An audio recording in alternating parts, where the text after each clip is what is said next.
ಬೇಡ ಅದೆಲ್ಲ ಮದ್ ಮಾಡಲಿ ಹಾಕಿದೆ ನೋಡಿದೆ.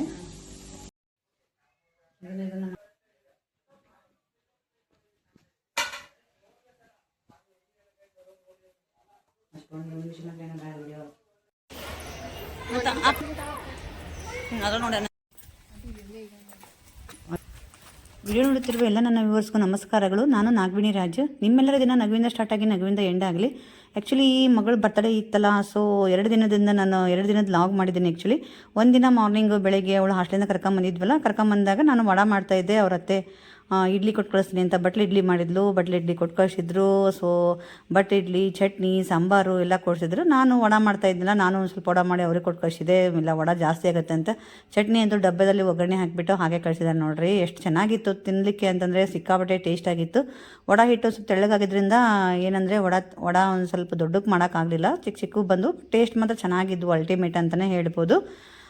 ಇದೆಲ್ಲ ತಿನ್ಕೊಂಡ್ವಿ. ಬಟ್ಲು ಇಡ್ಲಿ ಮಾತ್ರ ಸಮ ಇಡ್ಲಿಗೆ 2 ನಮ್ಮ ಏನಂದ್ರೆ ಕಾಮನ್ನಾಗಿ ಮಾಡ್ತಾವಲ್ಲ ಇಡ್ಲಿ, ಆ ಇಡ್ಲಿಗೆ 2 ಇಡ್ಲಿ ತಿನ್ನಂಗಾಗುತ್ತೆ ಒಂದು ಇಡ್ಲಿ ತಿಂದರೆ. ಹಾಗೆ ಸಂಪು ಬಂದಿದ್ದ, ಸಂಪು ಜೊತೆಗೆಲ್ಲ ವೈಭವಿ ಆಟ ಆಡ್ತಾಯಿದ್ಲು. ಅವನ ಜೊತೆಗೆಲ್ಲ ಅವನು ಕಣ್ಣು ಮೇಲ್ಗಡೆ ಮಾಡ್ಕೊಂಡೆಲ್ಲ ನೋಡೋದು ಅದೆಲ್ಲ ಮಾಡ್ತಾಯಿದ್ದ. ಅವನ ಜೊತೆಗೆ ನಾವು ಆಟ ಆಡೋದಂದರೆ ತುಂಬ ಇಷ್ಟ ಅಲ್ಲ. ಹಾಗೆ ಅವಳು ಬಂದಿದ್ದಾಳೆ ಅಂತಂದು ಹೇಳಿ ನಮ್ಮ ಮನೇಲಿ ಗೋವಿನ ಜೋಳ ಎಲ್ಲ ತೊಗೊಂಬಂದಿದ್ರು. ನಾನೊಲೆ ತಿನ್ನೋಕ್ಕೆ ಅಂತಿದ್ರು. ನಾನು ಕುದಿಸಿಟ್ಟೆ, ಸರಿ ಯಾವಾಗ ಬೇಕಾದ್ರೂ ಅವಾಗ ತಿನ್ನಲಿ ಅಂತಂದು ಹೇಳಿ. ಹಾಗೆ ಆಂಟಿ ಇರೋದಕ್ಕೆ ಯಾರೋ ಮೆಕ್ಕಿಕಾಯಿ ಕೊಟ್ಟರು, ಮೆಕ್ಕಿಕಾಯಿ ಉಪ್ಪಿನಕಾಯಿ ಹಾಕೋಣ ಅಂತ. ಆಂಟಿ ಒಳಗಡೆ ಬೀಜ ಆಗಿದೆ ಅಂತಂದು ಹೇಳಿ ಅದನ್ನೆಲ್ಲ ತೆಗೆದುಬಿಟ್ಟು ತೊಳೆದು ಬಟ್ಟೆ ಮೇಲೆ ಒಣ ಹಾಕಿದ್ರು, ಉಪ್ಪಿನಕಾಯಿ ಹಾಕೋಣ ಅಂತ. ಉಪ್ಪಿನಕಾಯಿ ರೆಸಿಪಿನ ಆ್ಯಕ್ಚುಲಿ ವಿಡಿಯೋ ಮಾಡ್ಕೋಬೇಕಂದ್ರೆ ಮಾಡ್ಕೊಳ್ಳೇ ಇಲ್ಲ. ಮಾಡ್ಕೊಂಡ್ರಾಯ್ತು ಅಂತ ಬಿಟ್ಟೆ ನಾನು. ಹಾಕಿಬಿಟ್ಟಿದ್ರು, ತುಂಬ ಚೆನ್ನಾಗಿತ್ತು. ಇದು ಕೂಡ ಸೀಸನಲ್ಲಿ ಸಿಗೋ ಒಂದು ಪೀಕಲ್ ಅಂತಲೇ ಹೇಳ್ಬೋದು. ಯಾರಿಗೆ ಗೊತ್ತಿದೆ ಅಂತಂದೇಳಿ ಕಮೆಂಟ್ ಮಾಡಿ. ಚೆನ್ನಾಗಿರ್ತೈತಿ, ಹೆಲ್ತಿಗಂತೂ ತುಂಬ ಒಳ್ಳೆಯದು. ಕೈ ಇದ್ದರೂ ಸಿಕ್ಕಾಪಟ್ಟೆ ಟೇಸ್ಟ್ ಇರ್ತೈತಿ ಇದು. ಸೊ ಇದನ್ನು ಮಾಡಿದ್ರಿ, ಇಷ್ಟೆಲ್ಲ ಇಂಚು ಕಟ್ ಮಾಡಿದ್ರು ಅಂತ ಮಾಡ್ಕೊಂಡಿದ್ದೆ ನಾನು ವಿಡಿಯೋನ. ಆಮೇಲೆ ಒಗ್ಗರಣೆ ಹಾಕಬೇಕಾದ್ರೆ ನಾನು ಮಾಡ್ಕೊಳ್ಳೇ ಇಲ್ಲ. ಇದೆಲ್ಲ ಆದಮೇಲೆ ರೊಟ್ಟಿ ಹಬ್ಬ ಇರೋದ್ರಿಂದ, ಪಂಚಮಿ ಹಬ್ಬ ಫಸ್ಟ್ ಡೇ ಏನಂದ್ರೆ ರೊಟ್ಟಿ ಪಂಚಮಿ ಇರೋದ್ರಿಂದ, ನಾನು ಕರ್ನಾಟಕ ಸೈಡು ಏನು ಮಾಡ್ತಾರೆ ಅಂತಂದರೆ ರೊಟ್ಟಿನ ಮಾಡಿಬಿಟ್ಟು ವೆರೈಟಿ ಪಲ್ಯ ಮಾಡ್ತಾರೆ, ನಿಮಗೆ ಗೊತ್ತಿರುತ್ತೆ.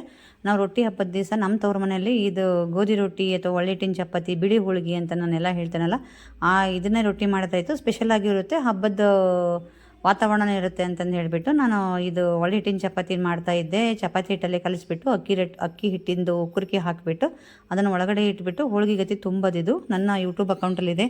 ಗೊತ್ತಿಲ್ಲ ಅಂದರೆ ನೋಡ್ಕೊಂಬರ್ಬೋದು. ಇದ್ರ ಜೊತೆಗೆ ತಿನ್ನಾಕಂದ್ರೂ ಚೆನ್ನಾಗಿರ್ತೈತಿ. ಹಾಗೆ ಸ್ಪೈಸಿ ಪಲ್ಯ ರೆಸಿಪಿಗಳನ್ನು ಮಾಡಿದ್ರೆ ಅದ್ರ ಜೊತೆಗೂ ಚೆನ್ನಾಗಿರ್ತೈತಿ. ಇವತ್ತು ನಾವು ಇದ್ರ ಜೊತೆಗೆ ಅವರೆಕಾಳದ್ದು ಸಾಗು ಮಾಡಿದ್ವಿ. ಅಂದರೆ ನಾವು ಹೆಚ್ಚಿಗೆ ಅವರೆಕಾಳದ ಸಾಗು ಮಾಡಿದ್ವಿ, ತುಂಬ ಚೆನ್ನಾಗಿತ್ತು ಕಾಂಬಿನೇಷನು. ಹಾಗೆ ಗಸಗಸೆ ಪಾಯಸ ಮಾಡಿದ್ವಿ. ಗಸಗಸೆ ಪಾಯಸ ಜೊತೆಗೂ ಕೂಡ ಚೆನ್ನಾಗಿತ್ತು. ಒಂದು ತುತ್ತು ಗಸಗಸೆ ಪಾಯಸ ಜೊತೆಗೆ ಡಿಪ್ ಮಾಡ್ಕೊಂಡು ತಿಂದರೆ ಒಂದು ತುತ್ತು ಹೆಚ್ಚಿಗೆ ಅವರೆಕಾಳು ಸಾಗು ಜೊತೆಗೆ ತಿಂತಾಯಿದ್ವಿ, ಅಷ್ಟು ಚೆನ್ನಾಗಿತ್ತು. ಹಾಗೆ ಗಸಗಸೆ ಪಾಯಸ ಮಾಡ್ತಾಯಿದ್ನಲ್ಲ, ಅದಕ್ಕೆ ನಾನು ಇಲ್ಲಿ ಒಗ್ಗರಣೆ ಕೊಡ್ತಾಯಿದ್ದೆ. ಅದಕ್ಕೆ ಎಲ್ಲ ಮಾಡಿದರು ಆಂಟಿ. ನಾನು ಮೇಲ್ಗಡೆ ಒಂದು ಸ್ವಲ್ಪ ಡ್ರೈ ಫ್ರೂಟ್ಸ್ ಒಗ್ಗರಣೆ ಹಾಕಿದ್ರೆ ಆಯಿತು ಅಂತಂದೇಳಿ ದ್ರಾಕ್ಷಿ ಮತ್ತು ಗೋಡಂಬಿನ ಅಷ್ಟೇ ಫ್ರೈ ಮಾಡಿ ಅದಕ್ಕೆ ಹಾಕ್ತಾಯಿದ್ದೆ. ಅದು ಕೂಡ ತುಂಬ ಟೇಸ್ಟ್ ಆಗಿತ್ತು. ಆಲ್ರೆಡಿ ನಾನು ಗಸಗಸೆ ಪಾಯಸನ ಅಪ್ಲೋಡ್ ಮಾಡಿದ್ದೀನಿ, ಹೋಗಿ ನೋಡ್ಕೊಂಬನ್ನಿರಿ. ತುಂಬ ಚೆನ್ನಾಗಿತ್ತು. ಸಿಂಪಲ್ಲು ಪಟ ಅಂತ ಮಾಡಿಬಿಡ್ಬೋದು. ಯಾರೋ ಗೆಸ್ಟ್ ಬಂದರೆ ಈ ಥರದ್ದೊಂದು ರೆಸಿಪಿನ, ಸ್ವೀಟ್ ರೆಸಿಪಿನ ಮಾಡಿದ್ರೆ ಎಷ್ಟು ಟೇಸ್ಟ್ ಆಗಿರ್ತೈತಿ. ಹಾಗೆ ಸ್ಟ್ಯಾಂಡರ್ಡ್ ಆಗಿನೂ ಇರುತ್ತೆ. ಗಸಗಸೆ ಪಾಯಸ ಮಾಡಿದ್ರು ಅಂತ ಒಳ್ಳೆ ವಿಟಮಿನ್ಸು ಮಿನರಲ್ಸು ಇರುತ್ತೆ. ಎಲ್ಲ ಡ್ರೈ ಫ್ರೂಟ್ಸ್ ಎಲ್ಲ ಆಯಿತು, ಗಸಗಸೆ ಎಲ್ಲ ಆಯಿತು, ಮತ್ತು ಹಾಗೆ ಕಾಯಲ್ಲಿ. ಹಾಗಾಗಿ ನೋಡಿಕೊಂಡು ಬನ್ನಿರಿ ಒಂದ್ಸಲ ಅಂತಂದು ಹೇಳಿದೆ. ಇದನ್ನೆಲ್ಲ ನಾನು ಆ್ಯಕ್ಚುಲಿ ಗಸಗಸೆ ಪಾಯಸ ಮಾಡ್ತಿರ್ಬೇಕಾದ್ರೆ ಒಗ್ಗರಣೆ ಹಾಕಿದ್ದಿದ್ದು. ಇವೆಲ್ಲ ಮಾಡಿ ಮುಗಿಸ್ಕೊಂಡು ಊಟ ಮಾಡೋಣ ಅಂತಂದ್ವಿ. ಎಲ್ಲರೂ ಪ್ಲಾಗಾಸ್ಟಿಂಗ್ ಹೋಗಿದ್ರು. ಬೆಳಿಗ್ಗೆನೇ ಎದ್ದುಬಿಟ್ಟು ಇವ್ರ ಮಕ್ಕಳು ಕೂಡ ಪ್ಲಾಗಾಸ್ಟಿಂಗ್ ಹೋಗ್ತೀವಿ ಅಂತ ಪ್ಲಾಗಾಸ್ಟಿಂಗ್ ಹೋಗಿಬಿಟ್ಟು ಚಾಕ್ಲೇಟ್ಸು ಬಿಸ್ಕಿಟ್ಸು ಎಲ್ಲ ತಿಂದು ಬಂದಿದ್ದಾರೆ. ಹಸಿವಿಲ್ಲ. ನಾವು ಎಬ್ಬಿಸ್ತಾ ಇದ್ರು ಏನು ಮಾಡಿದ್ರೆ ಎದ್ದು ಬರ್ತಾಯಿಲ್ಲ, ಎಲ್ಲ ಮಲಗಿದ್ರು.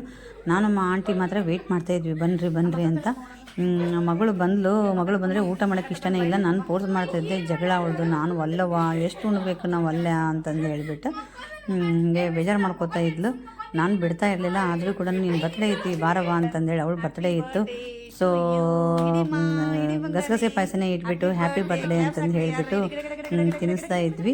ಮಕ್ಕಳಿರಲಿ ಮನೆ ಚಂದ, ಮಕ್ಕಳಿರಲ್ಲವ್ವ ಮನೆ ತುಂಬ ಅಂತಂದೇಳಿ ಅದಕ್ಕೆ ಮಾಡಿದ್ದಾರೆ. ಮಕ್ಕಳಿದ್ದರೆ ಮನೆ ಚಂದ ಅಂತಂದೇಳಿ ಅಂತ ನನಗೆ ಯಾವಾಗಲೂ ಅನಿಸುತ್ತೆ. ಇವಳ ಜೊತೆ ಇರಬೇಕಾದ್ರೆ ನಿಮಗೂ ಆ ಥರ ಏನಾದರೂ ಫೀಲಿಂಗ್ ಅನಿಸುತ್ತಾ ಏನೋ ಅಂತ ನನಗೆ ಕಮೆಂಟ್ ಮೂಲಕ ತಿಳಿಸಿ. ಕಡಿಮೆ ಡಿಶ್ ಆಗಿದ್ರೂ ಕೂಡ ಡೆಲಿಸಿಯಸ್ ಆಗಿತ್ತು ಅಂತಲೇ ಹೇಳ್ಬೋದು. ಗಸಗಸೆ ಪಾಯಸ ಇತ್ತು, ಇದು ಹಿಚಗೆ ಅವರೆಕಾಳು ಸಾಗು ಆಯಿತು, ಸಖತ್ತ ಟೇಸ್ಟ್ ಆಗಿತ್ತು. ಹಾಗೆ ಮುದ್ದೆ ಚಪಾತಿ ಬೇರೆ, ಬಿಳಿ ಹೋಳಿಗೆ ಅದು ರಾಗಿ ಹಿಟ್ಟಿನ ಹಿಟ್ಟಾಗಿದ್ದರಿಂದ ಸ್ವಲ್ಪ ಬ್ಲ್ಯಾಕ್ ಆಗಿದ್ದಾವೆ ಅಷ್ಟೇ. ಅವಳ ಬರ್ತಡೇಗೆ ರೆಡಿಯಾಗಿ ಹೋಗ್ತಾ ಇದ್ಲು. ಬರ್ತಡೇ ಇನ್ನೇನು ರಾತ್ರಿ ಹಾಗೆ ಹೋಯಿತು. ಇವಾಗಂದ್ರೂ ಯಾವ ಸ್ಪೆಷಲ್ ಡೇ ಇತ್ತು ಅಂತಂದ್ರೂ ಕೂಡ ಕೇಕ್ ಕಟ್ ಮಾಡೋದು ಅದು ಕಾಮನ್ ಆಗಿಬಿಟ್ಟತಿ. ಸೊ ಅವಳ ಬರ್ತಡೇಗೇನೋ ಸಂಪು ಇರಲಿಲ್ಲ. ಸಂಪು ನೆನೆಸ್ಕೊಂಡು ಎಲ್ಲರ ಬರ್ತಡೇಗೇನೋ ಅವನು ಇರ್ತಿದ್ದ. ಇವಾಗ ಇಲ್ಲ ಅಂತಂದು ಹೇಳಿ ನೆನೆಸ್ಕೊಂಡು ನಾವು ಬರ್ತಡೇ ಕೇಕ್ ಎಲ್ಲ ಕಟ್ ಮಾಡ್ಕೊಂಡು ಸೆಲೆಬ್ರೇಷನ್ ಮಾಡಿದ್ವಿ. ಹಾಗೆ ಇಷ್ಟೆಲ್ಲ ಆದಮೇಲೆ ಫೋಟೋ ಪಿಕ್ ಅಂತೂ ಇರಲೇಬೇಕಲ್ಲ, ಒಂದು ಫೋಟೋ ಪಿಕ್ಕು ಎಲ್ಲ ಆಯಿತು. ಇದೆಲ್ಲ ಆದಮೇಲೆ ನಾವು ನೆಕ್ಸ್ಟ್ ಡೇ ಮಾರ್ನಿಂಗು ಕಿಳ್ಳೆಗಾಂವ್ಗೆ ಹೋಗೋಣ, ಶ್ರಾವಣ ಇದೆ ಮತ್ತು ಮಗಳು ಇದ್ದಾಳೆ ಅಂತಂದು ಹೇಳಿಬಿಟ್ಟು ಕಿಳ್ಳೆಗಾಂವ್ಗೆ ಹೋಗಿದ್ವಿ. ನಮ್ಮ ಮನೆದೇವ್ರದು ಮಹಾರಾಷ್ಟ್ರ ನಿಯರು ಅಥಣಿ ಹತ್ರ ಇದೆ. ಅಲ್ಲಿ ಹೋಗ್ಕೊಂಡು ನಾವು ದೇವ್ರದ್ದು ದರ್ಶನ ಮಾಡಿಕೊಂಡು, ಶ್ರಾವಣ ಆಗಿದ್ದರಿಂದ ತುಂಬ ಗದ್ದಲ ಇತ್ತು. ಬಟ್ಟು ಆರಾಮಾಗೆ ದರ್ಶನ ಆಗುತ್ತಾ, ಏನು ತೊಂದರೆ ಇಲ್ಲ. ಗರ್ಭಗುಡಿಯಿಂದ ಆರಾಮಾಗಿ ಬಸವಣ್ಣ ದೂರದಿಂದನೂ ಕೂಡ ಕಾಣ್ತಾನೆ. ಇನ್ನು ಪ್ರದಕ್ಷಿಣೆ ಎಲ್ಲ ಹಾಕ್ಕೊಂಡು ನಾವು ಐಗಳಿಗೆಲ್ಲ ಮಾಡಿದ್ವಿ. ಐಗಳು ಅಂತಂದರೆ ಹೋಳಿಗೆ ಅದೆಲ್ಲ ಊಟ ಮಾಡ್ಸೋಕ್ಕೆಲ್ಲ ಹೇಳಿದ್ವಿ. ಅವ್ರಿಗೆಲ್ಲ ಅದು ನೈವೇದ್ಯ ಎಲ್ಲ ಕೊಟ್ಟು ನಾವು ತಗೊಂಡು ಎಲ್ಲ ಸಾಯಂಕಾಲ ಆಗಿತ್ತು ನಾವು ಮನೆಗೆ ಬಂದಾಗ. ಹಿಂಗೆ ನಮ್ಮದು 2 ದಿನ ಹಾಗೆ ಈ ಮಕ್ಕಳಿದ್ರೆ ಇವರಿಗೆಲ್ಲ ಒಂದು ಪಿಜ್ಜಾ ತಿನ್ನಲಿಕ್ಕೆಲ್ಲ ಇಷ್ಟ ಅಲ್ಲ, ಪಿಜ್ಜಾ ತೊಗೊಂಡು ತಿಂದದ್ದು ಆಯಿತು. ಹೀಗಿತ್ತು ಆ 2 ದಿನಗಳು. ಇಷ್ಟ ಆದರೆ ನೀವು ಲೈಕ್ ಮಾಡಿ, ಹಾಗೆ ಕಮೆಂಟ್ ಮಾಡಿ, ಹಾಗೆ ಶೇರ್ ಮಾಡೋದನ್ನು ಮಾತ್ರ ಮರಿಬೇಡಿ.